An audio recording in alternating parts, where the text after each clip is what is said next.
ನಮಸ್ಕಾರ ಗುರುವೆ. ನೋಡ್ತಾ ನೋಡ್ತಾ ಮತ್ತೊಂದು ವಾರ ಕಳೆದೇ ಹೋಯಿತು. ಅಂಡ್ ಈ ವಾರ ಕೂಡ ಸಾಕಷ್ಟು ಒಳ್ಳೆ ಕಂಟೆಂಟ್ಗಳು ಬೇರೆ ಬೇರೆ ಜಾನರ್ನಲ್ಲಿ ತೆರೆ ಕಂಡಿವೆ.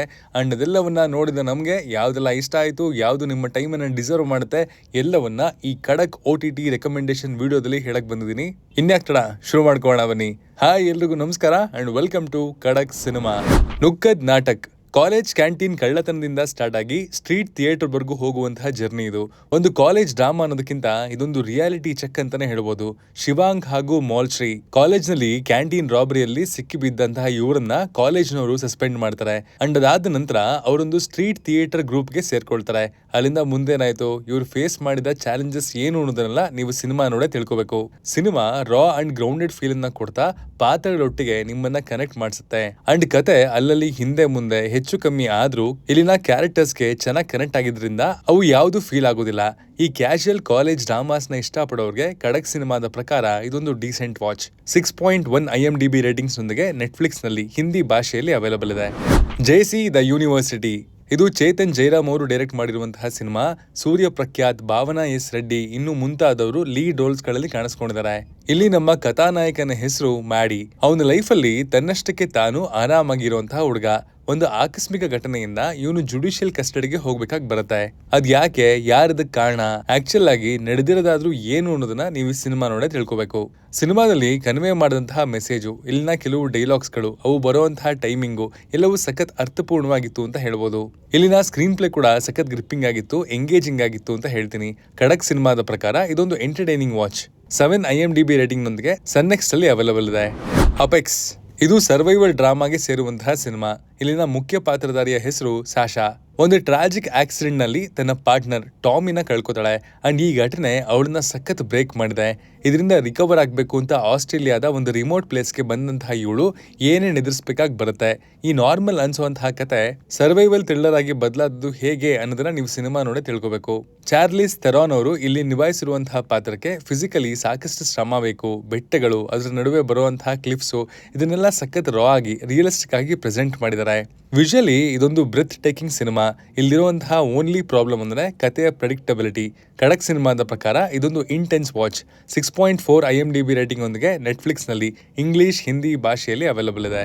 ಜೆರಾಕ್ಸ್ ಇದು ಶ್ರೀನಿಧಿ ಬೆಂಗಳೂರು ಅವರು ಡೈರೆಕ್ಟ್ ಮಾಡಿರುವಂತಹ ಕನ್ನಡದ ಮಿನಿ ವೆಬ್ ಸೀರೀಸ್. ಇಲ್ಲಿ ನಾಗಭೂಷಣ್, ಪಾಯಲ್ ಚಂಗಪ್ಪ, ಓಂ ಪ್ರಕಾಶ್ ಇನ್ನು ಮುಂತಾದವರು ಲೀಡ್ ರೋಲ್ಗಳಲ್ಲಿ ಕಾಣಿಸ್ಕೊಂಡಿದ್ದಾರೆ.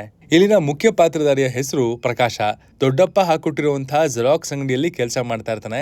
ಅಂಡ್ ಇವನ್ಗೆ ಒಂದಿನ ಅಚಾನಕ್ ಆಗಿ ಇವನ ಬಳಿ ಮನುಷ್ಯರನ್ನ ಡೂಪ್ಲಿಕೇಟ್ ಮಾಡಿ ಅವ್ರನ್ನ ಕಂಟ್ರೋಲ್ ಮಾಡಬಹುದಾದಂತಹ ಶಕ್ತಿ ಇದೆ ಅಂತ ಗೊತ್ತಾಗುತ್ತೆ.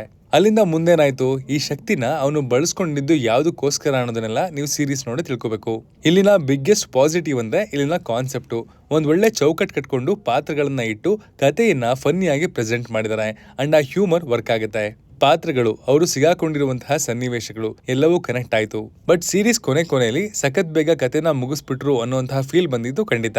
ಖಡಕ್ ಸಿನಿಮಾದ ಪ್ರಕಾರ ಇದೊಂದು ಡೀಸೆಂಟ್ ವಾಚ್. ZEE5 ನಲ್ಲಿ 7.7 IMDb ರೇಟಿಂಗ್ ಒಂದಿಗೆ ಅವೈಲಬಲ್ ಇದೆ. ಬೈಕರ್ ಇದು ಶರ್ವಾನಂದ್, ಮಾಳವಿಕಾ ನಾಯರ್ ಲೀಡ್ ಆಗಿ ಕಾಣಿಸ್ಕೊಂಡಿರುವಂತಹ ಸಿನಿಮಾ. ಬೈಕ್ ರೇಸಿಂಗ್ ಮೇಲೆ ಬೇಸ್ ಆಗಿರುವಂತಹ ಈ ಸಿನಿಮಾದ ಕತೆ ಸುತ್ತೋದು ವಿಕಾಸ್ ನಾರಾಯಣ್ ಎಂಬ ಪಾತ್ರದ ಸುತ್ತ. ಒಂದು ಟೈಮಲ್ಲಿ one of the best racer ಆಗಿದ್ದ ಇವನು ಈಗ ರೇಸಿಂಗ್ ನಿಂದ ದೂರ ಇದ್ದಾನೆ. ತನಗೆ ರೇಸಿಂಗ್ ಟ್ರೈನಿಂಗ್ ಕೊಟ್ಟಂತಹ ತನ್ನ ತಂದೆಯಿಂದ ಕೂಡ ದೂರ ಆಗೋಗಿದ್ದಾನೆ. ಇದಕ್ಕೆಲ್ಲದಕ್ಕೂ ಏನ್ ಕಾರಣ, ಅವನು ರೇಸಿಂಗ್ಗೆ ತಿರುಗಿ ಬಂದ ಇಲ್ವಾ ಅನ್ನೋದೇ ಸಿನಿಮಾದ ಪ್ಲಾಟ್. ಬೈಕ್ ರೇಸಿಂಗ್ ಅನ್ನೋದು ನಮ್ಮ ದೇಶದಲ್ಲಿ ಕ್ರಿಕೆಟ್ ತರ ಮೈನ್ ಸ್ಟ್ರೀಮ್ ಸ್ಪೋರ್ಟ್ಸ್ ಅಲ್ಲ. ಸೊ ಅಲ್ಲಿನ ಟೆಕ್ನಿಕ್ಸು, ಅಲ್ಲಿನ ರೂಲ್ಸು, ಅಲ್ಲಿನ ಟರ್ಮಿನಾಲಜೀಸು ನಮ್ಗೆ ಗೊತ್ತಿಲ್ಲ. ಬಟ್ ಈ ಸಿನಿಮಾ ಅದನ್ನ ಪಾಠದ ರೀತಿ ತೋರಿಸಿದೆ. ಸಖತ್ ಇಂಪ್ಯಾಕ್ಟ್ಫುಲ್ ಆಗಿ ಎಲ್ಲವನ್ನ ಪ್ರೆಸೆಂಟ್ ಮಾಡುತ್ತೆ. ವಿಜುವಲಿ ಸಿನಿಮಾ ಸಖತ್ ಸ್ಟ್ರಾಂಗ್ ಇದೆ. ಇಲ್ಲಿನ ಕತೆ ಯೂಶುವಲ್ ಸ್ಪೋರ್ಟ್ಸ್ ಫಿಲಂ ತರಾನೇ ಇದೆ ಅಂತ ಅನಿಸ್ಬೋದು. ಬಟ್ ಇಲ್ಲಿನ ಪ್ರೆಸೆಂಟೇಷನ್ ಯೂನಿಕ್ ಆಗಿದೆ. ಅಪ್ಪ ಮಗನ ಬಾಂಡು, ತಾತ ಮೊಮ್ಮಗನ ಬಾಂಡು ಸಿನಿಮಾದ ಸ್ಟ್ರೆಂತ್ ಅಂತ ಹೇಳ್ತೀನಿ. ಖಡಕ್ ಸಿನಿಮಾದ ಪ್ರಕಾರ ಇದೊಂದು ಗುಡ್ ವಾಚ್. ನೆಟ್ಫ್ಲಿಕ್ಸ್ ನಲ್ಲಿ ಕನ್ನಡದ ಭಾಷೆಯಲ್ಲಿ ಅವೈಲಬಲ್ ಇದೆ. Kerala story 2 Kerala story part 1 ಒಂದು ಶಾಕಿಂಗ್ ರಿಯಲ್ ಇನ್ಸಿಡೆಂಟ್ ನ ಪ್ರೆಸೆಂಟ್ ಮಾಡಿತ್ತು ಅಂಡ್ ಸಕ್ಸಸ್ಫುಲ್ ಕೂಡ ಆಗಿತ್ತು. 15 ಕೋಟಿ ಹಾಕಿ 350 ಕೋಟಿ ಕಲೆಕ್ಷನ್ ಕೂಡ ಮಾಡಿತ್ತು. ಅಂಡ್ ಅದೇ ಪ್ಲಾಟ್ ಲೈನ್ ನೊಂದಿಗೆ ಬೇರೆ ಬೇರೆ ಸ್ಟೋರೀಸ್ ನ ಈ ಸಿನಿಮಾ ಎಕ್ಸ್ಪ್ಲೋರ್ ಮಾಡುತ್ತೆ. ಸಿನಿಮಾ ಈ ಸಲ ಕೇರಳ ಬಿಟ್ಟು ಹೊರಗೆ ಕೂಡ ಬಂದಿದೆ. ಜಿಹಾದ್ ಅನ್ನುವಂತಹ ಕಾನ್ಸೆಪ್ಟ್ ಇಂದ ಎಷ್ಟು ಜನ ಬ್ರೈನ್ ವಾಶ್ ಆಗ್ತಾ ಇದಾರೆ ಅನ್ನೋದನ್ನ ಸಖತ್ ರಿಯಲಿಸ್ಟಿಕ್ ಆಗಿ ಪ್ರೆಸೆಂಟ್ ಮಾಡಿದ್ದಾರೆ. ಸಿನಿಮಾ ಪಾರ್ಟ್ 1 ನಷ್ಟು ಸಾಲಿಡ್ ಫೀಲ್ ನ ಕೊಡ್ಲಿಲ್ಲ, ಬಟ್ ಎಂಗೇಜಿಂಗ್ ಆಗಿ ಖಂಡಿತ ಇತ್ತು. ಅಂಡ್ ಖಡಕ್ ಸಿನಿಮಾದ ಪ್ರಕಾರ ಇದೊಂದು important film with decent watch. 5.5 IMDb rating ನೊಂದಿಗೆ ZEE5 ನಲ್ಲಿ ಅವೈಲಬಲ್ ಇದೆ. ಸಪ್ನೆ ವರ್ಸಸ್ ಎವ್ರಿವನ್ ಸೀಸನ್ 2 ಇದು ಅಂಬರೀಶ್ ವೀರಾ ಅವರು ಬರೆದು ಡೈರೆಕ್ಟ್ ಮಾಡಿ ಲೀಡ್ ಆಗಿ ಕಾಣಿಸ್ಕೊಂಡಿರುವಂತಹ ಸೀರೀಸ್. ಮೊದಲ ಸೀಸನ್ ಯೂಟ್ಯೂಬ್ನಲ್ಲಿ ತೆರೆ ಕಂಡಿತ್ತು ಅಂಡ್ ತನ್ನ ಸ್ಟ್ರಾಂಗ್ ಕಂಟೆಂಟ್ ಇಂದ ಸಾಕಷ್ಟು ಸೌಂಡ್ ಮಾಡಿತ್ತು. ಮೊದಲಿಗೆ ಅಂಡರ್ ರೇಟೆಡ್ ಅಂತ ಕರೆಸ್ಕೊಂಡಿದ್ದಂತಹ ಈ ಸೀರೀಸು ಒಂದು ಪಾಯಿಂಟ್ ಆದ್ಮೇಲೆ ಪಾಪ್ಯುಲರ್ ಆಯಿತು ಅಂಡ್ ಪ್ರೈಮ್ ವಿಡಿಯೋ ಅವರು ಇದರ ರೈಟ್ಸ್ ನ ಕೂಡ ಕೊಂಡ್ಕೊಂಡ್ರು. ಇಲ್ಲಿನ ಸ್ಟೋರಿ ಸಖತ್ ವಾಸ್ಟ್ ಬಟ್ ಸಿಂಪಲ್ ಆಗಿ ಹೇಳೋದಾದ್ರೆ ಇಲ್ಲಿನ ಮುಖ್ಯ ಪಾತ್ರಧಾರಿಗಳ ಹೆಸರು ಜಿಮ್ಮಿ ಮತ್ತು ಪ್ರಶಾಂತ್. ಜಿಮ್ಮಿಗೆ ಸಾಕಷ್ಟು ಹಣ ಸಂಪಾದಿಸಬೇಕು ಅನ್ನುವಂತಹ ಆಸೆ ಇದೆ. ಪ್ರಶಾಂತ್ಗೆ ಸಿನಿಮಾದಲ್ಲಿ ಲೀಡ್ ರೋಲ್ ನ ಇಟ್ಟಿಸ್ಕೋಬೇಕು ಅನ್ನುವಂತಹ ಆಸೆ. ಇವರಿಬ್ರು ಕನೆಕ್ಟ್ ಆಗಿದ್ದು ಹೇಗೆ, ಇವರ ಕನಸುಗಳಿಗೆ ಏನೆಲ್ಲ ಅಡಚಣೆಗಳು ಬಂದವು ಅನ್ನೋದೇ ಈ ಸೀರೀಸ್ ನ ಪ್ಲಾಟ್. ರೀಸೆಂಟ್ ಟೈಮ್ಸ್ ನಲ್ಲಿ ಹಿಂದಿಯಲ್ಲಿ ತೆರೆ ಕಂಡಿರುವಂತಹ ಒನ್ ಆಫ್ ದ ಫೈನೆಸ್ಟ್ ಶೋಗಳಲ್ಲಿ ಇದು ಒಂದು ಅಂತ ಖಂಡಿತ ಹೇಳ್ಬೋದು. ಒಂದು ಸಲ ಇದನ್ನ ನೋಡೋದಕ್ಕೆ ಶುರು ಮಾಡಿದ್ರೆ ಯಾವುದೇ ಕಾರಣಕ್ಕೂ ನೆಕ್ಸ್ಟ್ ಡೇ ನೋಡ್ಕೊಳ್ಳೋಣ ಬಿಡು ಅನ್ನುವಂತಹ ಥಾಟ್ ನಿಮಗೆ ಬರೋದೇ ಇಲ್ಲ. ಅಷ್ಟು ಗ್ರಿಪ್ಪಿಂಗ್ ಆಗಿದೆ ಇಲ್ಲಿನ ಥ್ರಿಲ್ ಮತ್ತು ಡ್ರಾಮಾ. ಖಡಕ್ ಸಿನಿಮಾದ ಪ್ರಕಾರ ಇದೊಂದು ಮಸ್ಟ್ ವಾಚ್. ಪ್ರೈಮ್ ವಿಡಿಯೋನಲ್ಲಿ ಹಿಂದಿ ಭಾಷೆಯಲ್ಲಿ ಅವೈಲಬಲ್ ಇದೆ. ಆಲ್ಫಾ ಇದು ವಿಜಯ್ ನಾಗೇಂದ್ರ ಅವರು ಡೈರೆಕ್ಟ್ ಮಾಡಿರುವಂತಹ ಸಿನಿಮಾ. ಇಲ್ಲಿ ಕಾರ್ತಿಕ್ ಮಹೇಶ್, ಹೇಮಂತ್ ಕುಮಾರ್ ಇನ್ನು ಮುಂತಾದವರು ಲೀಡ್ ರೋಲ್ಸ್ ಗಳಲ್ಲಿ ಕಾಣಿಸ್ಕೊಂಡಿದ್ದಾರೆ. ಸಿನಿಮಾ ಶುರುವಾಗೋದು ಒಂದು ಕ್ರೈಮ್ ಲೋಕದ ಎಸ್ಟಾಬ್ಲಿಷ್ಮೆಂಟ್ ನ ಜೊತೆಗೆ. ಇದರಲ್ಲಿ hero Arjun Young and energetic ಹುಡುಗ, ಅವನ ತಂದೆ ಶಕ್ತಿ ಪ್ರಸಾದ್ ಒಬ್ಬ ಪ್ರಾಮಾಣಿಕವಾದ ಪೊಲೀಸ್ ಅಧಿಕಾರಿ. ಮಗ IPS ಆಗ್ಬೇಕು ಅನ್ನೋದು ಅಪ್ಪನ ಕನಸು, ಆದ್ರೆ ಮಗಂದು ಬೇರೆನೆ ಪ್ಲಾನ್ಸು. ಈ ಮಧ್ಯ ಮಂಗಳ, ಕಾಳಿ ಅನ್ನುವಂತಹ ಕ್ರಿಮಿನಲ್ ಗ್ಯಾಂಗ್ಗಳು ಬೆಂಗಳೂರಿಗೆ ಡ್ರಗ್ಸ್ ತರೋದಕ್ಕೆ ಪ್ಲಾನ್ ಹಾಕ್ತಾ ಇರ್ತಾರೆ.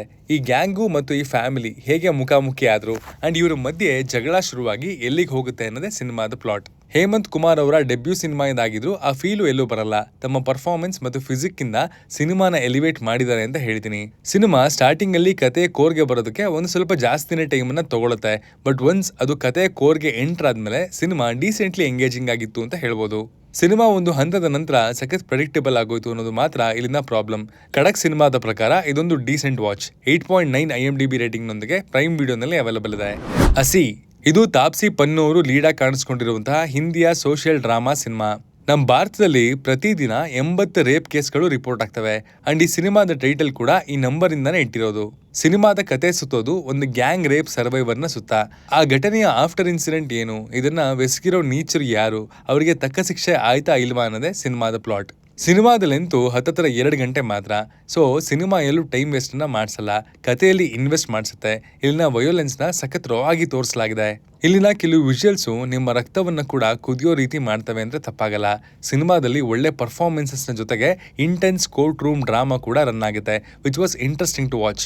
ಸೆಕೆಂಡ್ ಹಾಫ್ ನಲ್ಲಿ ಕತೆ ಅಲ್ಲಲ್ಲಿ ಡೈವರ್ಷನ್ ತಗೊಳುತ್ತೆ. ಅದನ್ನ ಕಟ್ ಮಾಡಿದ್ರೆ ಸಿನಿಮಾ ಇನ್ನೂ ಶಾರ್ಪ್ ಎಕ್ಸ್ಪೀರಿಯನ್ಸ್ ಅನ್ನ ಕೊಡ್ತಿತ್ತು ಅನ್ನೋದು ನಮ್ಮ ಒಪಿನಿಯನ್. ಖಡಕ್ ಸಿನಿಮಾದ ಪ್ರಕಾರ ಇದೊಂದು ಗುಡ್ ವಾಚ್. 7 IMDb ರೇಟಿಂಗ್ ನೊಂದಿಗೆ ZEE5 ನಲ್ಲಿ ಅವೈಲಬಲ್ ಇದೆ. ಮಕ್ಕಳೊಟ್ಟಿಗೆ ಕೂತು ನೋಡುವಂತಹ ಸಿನಿಮಾ ಇದಲ್ಲ. ಇಫ್ ವಿಶಸ್ ಕುಡ್ ಕಿಲ್ ಇದು Korean fantasy horror series. Imagine ಮಾಡ್ಕೊಳ್ಳಿ, ನಿಮ್ಮ ಫೋನ್ ನಲ್ಲಿ ಒಂದು ಆಪ್ ಇದೆ, ಅಲ್ಲಿ ನೀವು ಅನ್ಕೊಳ್ಳುವಂತಹ ಎಲ್ಲಾ ವಿಶ್ಗಳು ಈಡೇರ್ತಾ ಇದಾವೆ. ಎಕ್ಸಾಮ್ ನಲ್ಲಿ 100ಕ್ಕೆ 100 ಬೇಕಾ? ಡನ್. ಯಾರನ್ನಾದ್ರೂ ಇಂಪ್ರೆಸ್ ಮಾಡ್ಬೇಕಾ? ಡನ್. ಅಷ್ಟೇ ಯಾಕೆ, ಯಾರನ್ನಾದ್ರೂ ಕೊಲ್ಲಿಸ್ಬೇಕಾ? ಡನ್.